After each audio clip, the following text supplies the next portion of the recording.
पहिली ते 10वीच्या विद्यार्थ्यांसाठी महत्त्वाची बातमी आहे। राज्यातील शाळा येत्या 16 जून पासून सुरू होणार आहेत। अशातच शाळांच्या वेळापत्रकाबाबत महत्त्वाचा निर्णय घेण्यात आला आहे। शाळांच्या वेळापत्रकात बदल करण्यात आलाय। आता शाळा सकाळी 7 ऐवजी 9 वाजता सुरू होणार आहेत। पहिली ते 10वीच्या विद्यार्थ्यांसाठी महत्त्वाची बातमी समोर आली आहे। राज्यातील शाळा येत्या 16 जून पासून सुरू होणार आहेत। विद्यार्थ्यांसह पालकांनी शाळा सुरू होण्यापूर्वी तयारी सुरू केली आहे। शाळेसाठी नवीन दप्तर, वॉटर बॉटल, वह्या, पुस्तकं खरेदी करणे सध्या सुरू आहे। अशातच शाळांच्या वेळापत्रकाबाबत महत्त्वाचा निर्णय घेण्यात आलाय।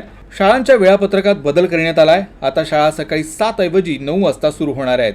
महाराष्ट्र बोर्डाच्या शाळांबाबत हा महत्त्वाचा निर्णय घेण्यात आलाय। शैक्षणिक वर्ष 2025-26 ची सुरुवात येत्या 16 जून पासून होते आहे। नव्या शैक्षणिक वर्षापासून शाळांच्या वेळापत्रकात बदल होणार आहे।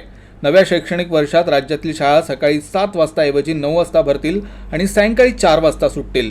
म्हणजेच सकाळी 9 ते सायंकाळी 4 अशी शाळेची वेळ असणार आहे। राज्यात लवकरच शाळांच्या घंटा वाजणार आहेत। उन्हाळी सुट्ट्या संपत आल्या असून आता लवकरच शाळा सुरू होणार आहेत। राज्यातील 11 जिल्हे वगळता इतरत्र सर्व ठिकाणी शाळा 16 जून पासून सुरू होणार आहेत। विदर्भात इतर विभागांच्या तुलनेत थोड्या उशिराने शाळा सुरू होतात हे विशेष।